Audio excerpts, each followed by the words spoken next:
Hello, Channel Real Stories. Today we will tell you 5 crazy things done for a woman. Stories millionaires and soldiers, kings and artists, athletes and hackers. For the sake of women, these people have crossed all boundaries. Women complain about us in vain. After all, we have always made incredible sacrifices for them because we are very good and noble. They, of course, are also good, but not at all so sacrificial. No. When it comes to children or new shoes, women are also capable of throwing themselves on the embrasure. But this, you must admit, is not the same. It is their instincts, hormones, and primitive forces that are triggered. But we commit crazy acts in their honor, in our right mind and sound mind without any hormones. Well, maybe just a little bit. One Helen and the Guys, 13th century BC, marked by the fall of Troy. This was the price paid by the Trojan prince Paris for the possession of the wife of the Spartan king Menelaus, Helen. As a result of the 10-year siege, the city's population, including the elderly ruler Priam and his family, was greatly thinned.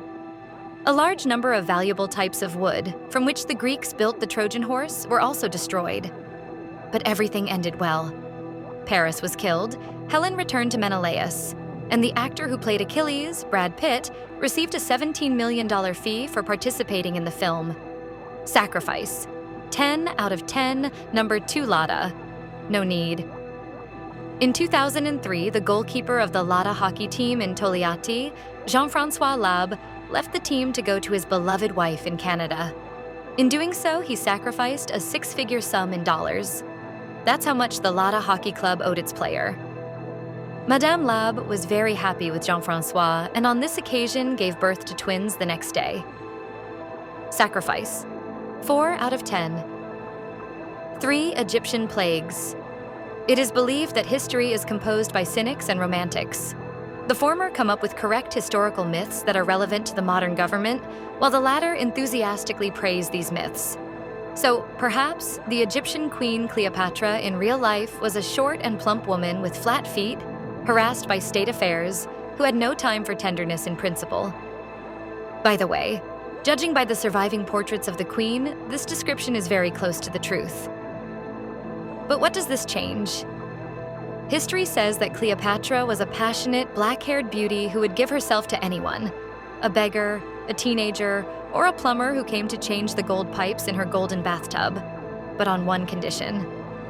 The next morning, the lucky one would be thrown off a cliff. However, as the Roman historian Dio Cassius writes, the number of those madmen who were ready to pay with their lives for a night with the queen was limitless. These ancient base jumpers, according to the scientist, numbered in the hundreds. This harmonious relationship between the people and the government lasted for 20 years, until Cleopatra died as a result of an accident related to poisonous snakes in 30 BC. Sacrifice 10 out of 10. Therefore, kings can do it. King Edward VIII of Great Britain had it all: a title, wealth, and an entire kingdom to boot. In 1930, Edward, then Prince of Wales, met Wallis Simpson, née Warfield. They immediately began a passionate affair. In 1936, after the death of his father, George V, Edward ascended the throne. But he did not forget about Wallis. The king decided that he would definitely marry her, although Mrs. Simpson did not have a drop of royal blood. Worse, she was married. And divorce under English law is an insurmountable obstacle for any woman who wanted to marry the king. Parliament was horrified. The royal family swallowed lavender drops in unison. As a result, Edward VIII was given an ultimatum: either marriage or the throne. And he made his choice.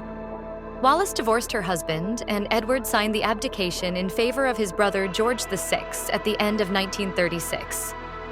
Wallis and Edward, now the Duke of Windsor, married in 1937 at the Château de Candé and lived happily ever after until Edward's death in 1972.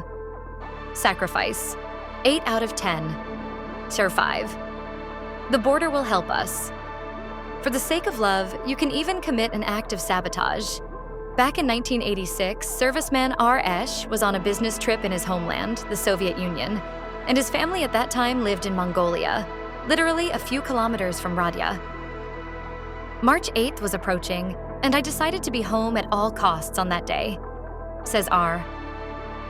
To do this, he had to illegally cross the border between the Soviet Union and Mongolia, crawling on all fours through the neutral zone and tying the hooves of a goitered gazelle to his hands and feet, whose carcass had conveniently been lying aimlessly and meaninglessly for several days near the military unit.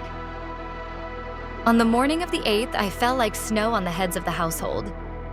My wife, of course, was incredibly happy about such a surprise, says R. And in the evening, I had to sneak back across the border.